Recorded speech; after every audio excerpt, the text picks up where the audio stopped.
Okay, my thesis tonight is a short history of Sparc and its genesis. Are there any members here of the old Columbia Hams and Eggers Breakfast Club? So I'm the last of the Mohicans. Are there any members of the old Columbia Hams or Columbia Area Amateur Radio Club? Not sure. Yeah, okay. Yeah. I'm sure Dave Payne was also. And of course, now we got Southern Pennsylvania Amateur Radio Club. See all the hams? Oh, wowee. Okay. This all started out in 1959. I built a Heathkit Benton Harbor lunchbox. It was an old 6-meter rig, 7-watt, 50 megacycle, megahertz, sixer, AM transceiver. The very first 6-meter contact I made on the sixer was with K3FHC, Jim Douglas in Washington Borough. I was K3ITG back then, and Jim got his call sign 1 year before I got mine. He knew my grandfather, Albert L. Ibaugh, also Washington Borough. In our first long QSO, Jim invited me to attend the informal meeting of the area hams at the Columbia Hams and Eggers Breakfast Club at the Columbia Steel Diner. The Steel Diner, which had been located at the second block of Chestnut Street on 642 or 462 in Columbia. And I joined the Columbia Hams and Eggers Breakfast Club in June of 1960. Right about this time, the Steel Diner informed us that he was going to move the Steel Diner out of Columbia because he lost 75% of his business to the new Route 30 bypass.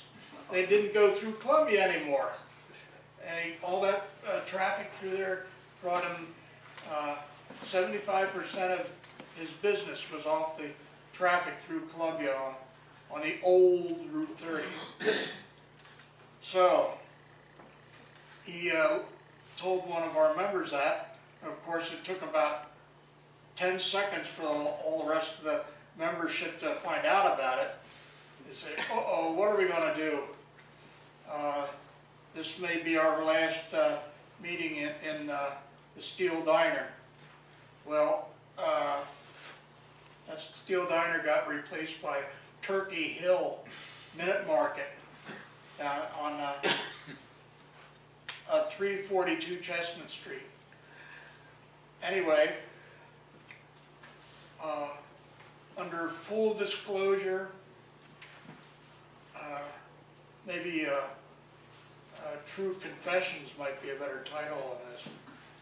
But at that time, one of our members was the fire chief of the Susquehanna Fire Company. It just happened to be my cousin-in-law, Scott Rhodes. After he heard about this closure of the Steel Diner, he made a quick phone call, I assume to the fire company, and asked them what days they had open for a meeting in the bingo hall. He says, oh, we got next Tuesday night it'll be open. And he said, brought that back to the club, and yeah, that sounds like a good night for everybody. So I think it started a chain of events for Tuesday night. We're still Tuesday. Yeah, we're still doing it, aren't we? Scott Rhodes was KA3HJL at that time. Now he's an extra class N3CRS. And of course, my cousin is Scott's wife, Teresa. You always called her Terry Green Rhodes. And she was KA3WHK, but now she's N3IKH, and they're both still in Columbia. It was at the very first meeting over at the Ham Bones Fire Company. That was the nickname for the Susquehanna Fire Company. Still It is. didn't have anything to do with ham radio.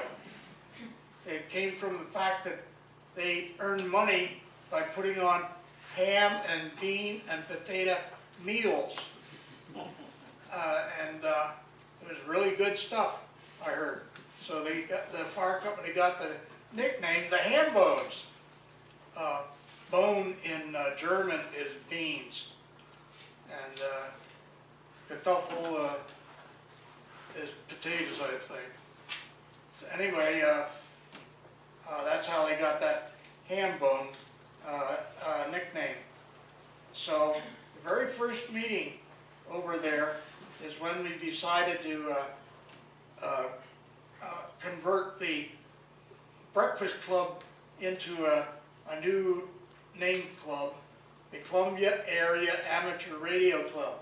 The new Columbia Area Amateur Radio Club used the American Radio Relay League Club Charter bylaws templates and organized along those lines. I think the first year's dues were $5 per ham. That sounds about right for 1960.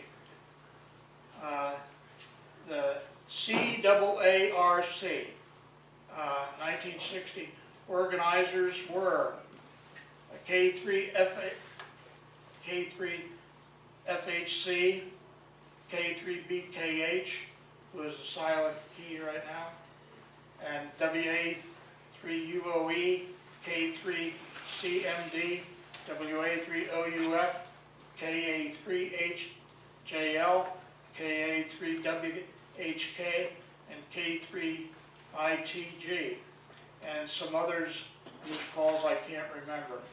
Any of those calls still around here? No, Campbell's up in state. Campbell's upstate. Oh, yeah, that's. Is there one I recognize? Yeah, that's, he was UOE, I there. think He it was was, there. FHC's up in Potter County. Yeah, FHC's up in Potter County still. yeah, he's up in Potter County. I talk to him every great once in a while. And I'm the only one on that list. But anyway, the club membership elected officers composed a membership list, and this was the club's first affiliation effort with the ARRL. The CAARC encouraged members to participate in local races and areas activities in Lancaster County. The club applied for a 2-meter repeater frequency pair from the ARRL Frequency Coordination Committee and received it on the first try. I think the frequency was 146.715. The club is not using that frequency right now, but it worked real well on the club's first repeater site. A separate CAARC work group arranged for a repeater location on Little Chickies Hill, a high hill 650 feet above sea level, overlooking Columbia and high above the Susquehanna River, and a small park known as Breezy View Community Park off of Route 441 River Road. The club borrowed and had received donated equipment and got the CAARC repeater on the air as K3 3 FHC repeater. Jim Douglas was the CAARC president at the time. The building was a 4 sheets of 4 by 8 half-inch plywood nailed onto 2 by 4 frame, and a section cut out for a very skinny door, which I could barely squeeze through. And of course they put a 1 7 slope on the roof to keep the rain out. The whole thing was had roofing, you know, Tar paper? Just tar paper. tar paper first, I guess, Asphalt. and then underneath that was a regular roofing material. And it was a sort of a darkish, tannish color, so it mixed into the surrounding area fairly well. It was almost like camouflage. But let's see. The building, we got the permission to use the location from the County Parks Commission, who had the overview or overpower of the Breezy View Community Park. And also we tapped into the electrical system, lighting system in the little pavilion that was at the bottom of the hill. And we only used it to trickle charge a battery, so it was rather trickle current coming out of there. We explained that to them. They bought that okay. They only charged us $50 a year for that site. We thought that was a pretty cheap deal.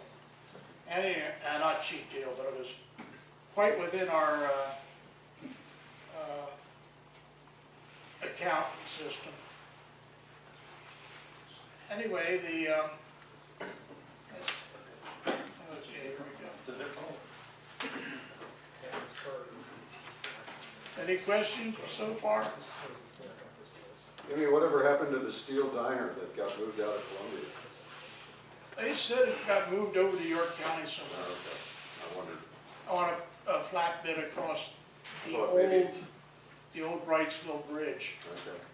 Somebody say it disappeared into the darkness.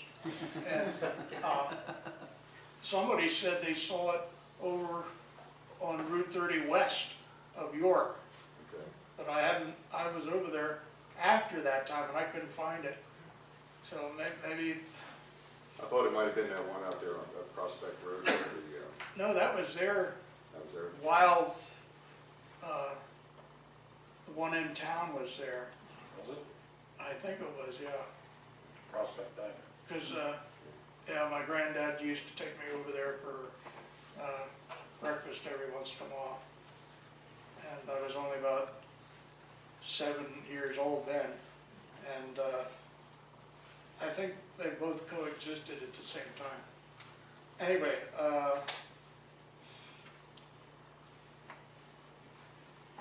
and a little bit later, it was in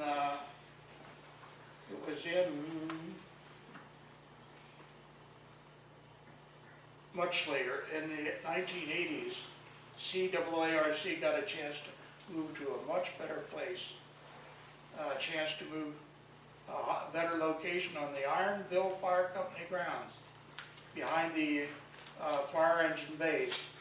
That is where the small donated prefabbed office building was placed. And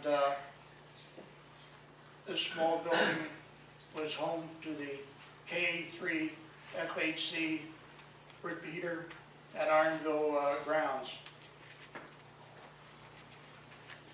The equipment was placed within the building behind the fire company's main building. The repeater's tower was donated and fastened to the backside of the prefabricated unit. And we were worried about the windstorms up there, pulling the building over by way of the tower. So they added a few extra guy wires on that thing, I guess to keep the building up straight. So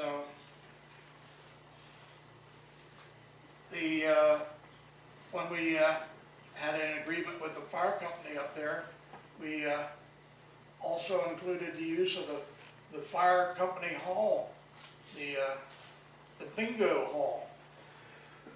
So you only used it one night a week for bingo. It was sitting idle the rest of the night, so we were allowed to use it for everything, training classes. Some of you might have been to the Ironville training classes, and we used it for Races and Aries organizational meetings and license preparation classes. And we even held several years worth of field days, setting the field day positions up inside the fire building, or the bingo hall, fire hall. We also made subs. Oh, yeah. Can't forget that. They had an excellent, a first-class kitchen in there, and we couldn't pass that by. We made some of our own meals there, but we used to make submarines and submarine sandwiches. They wouldn't float on the Susquehanna for sure. They were so full of goodies. But we sold as many as we could convince our colleagues, and that was that big bag that I carried into RCA. And they had to inspect me every time I went past that guard thing, and they unpacked every one of my sandwiches out of that bag. And I had to put them back in an organized fashion, so I knew where they were supposed to go. So that went on for years too. Is that a fundraiser, Jim? Yeah, we paid for. That was a lot, that raised a lot of money, didn't it? Yes. Yes, it did. Yeah. It was a lot of sandwiches too. Oh. And I was only allowed to buy one sandwich for me and one sandwich for the brigadier.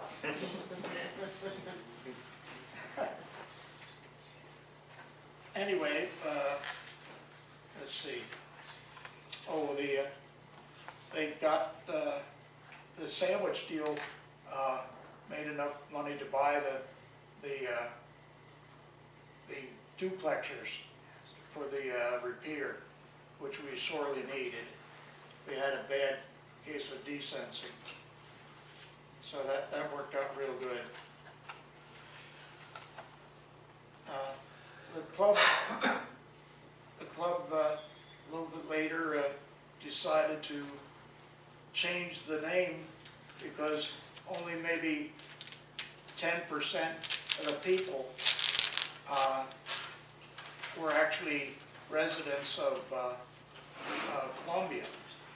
And we had membership from York County, Dauphin County, Lancaster County, Lebanon County, and I think there was one down near Coatesville, I remember.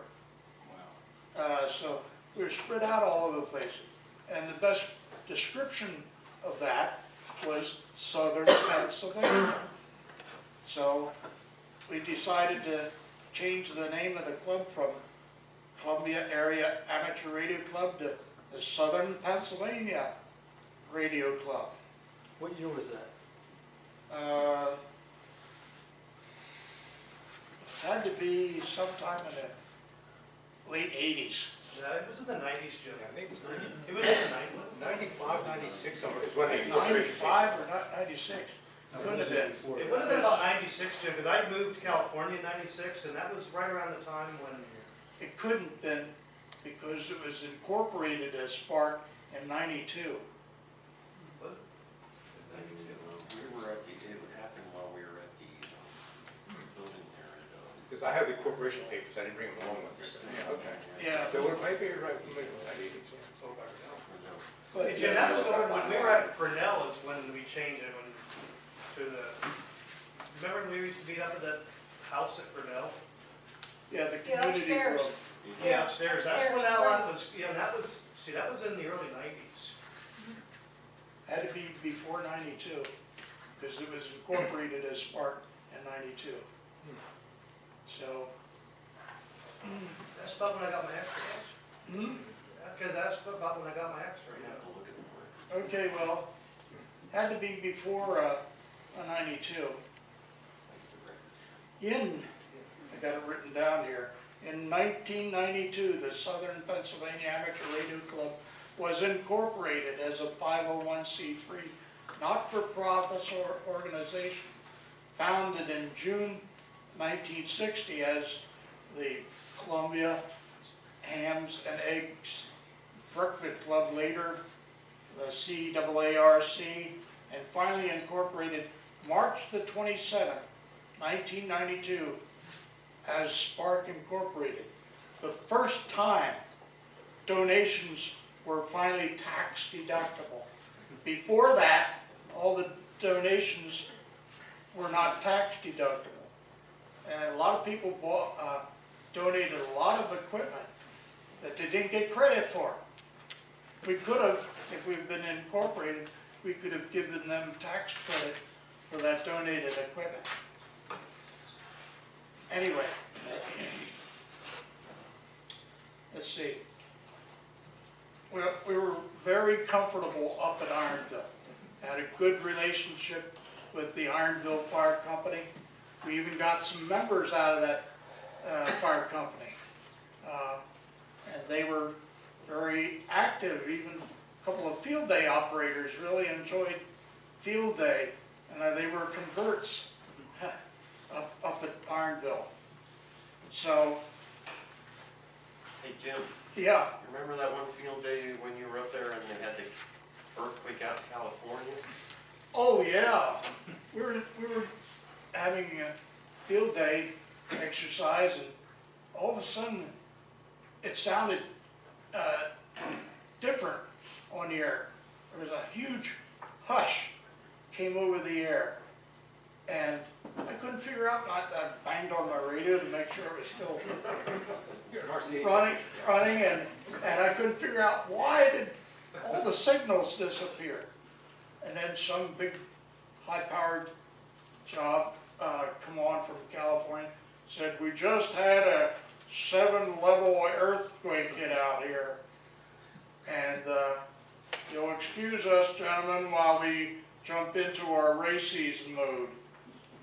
So we took a time out on field day. And You left were, the, you were interviewed by WGAL too, weren't you? WGAL came oh out. yeah, that's right. Yeah. Yeah, so as I remember, it was less than a minute and they changed over into the races mode of civil defense. So that was something really significant. Thank you, Tim. Yep. Let's see. Okay, rumors about an Ironville Silver Spring company's merger abounded. Of course, the one that would disappear would be the Ironville Fire Company.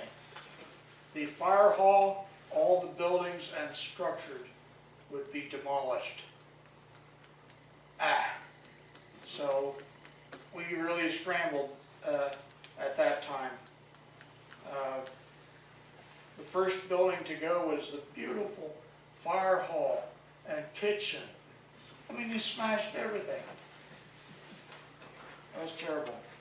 Only the brick and mortar fire truck bays stood for a few extra months. Sparc building and a tower with all the antennas would need to find a new home. The Ironville Fire Company grounds was converted into an East Henfield Township Community Park, the third park in East Henfield Township. Why do they need 3 parks within 2 miles of each other? And couldn't find out any information on that.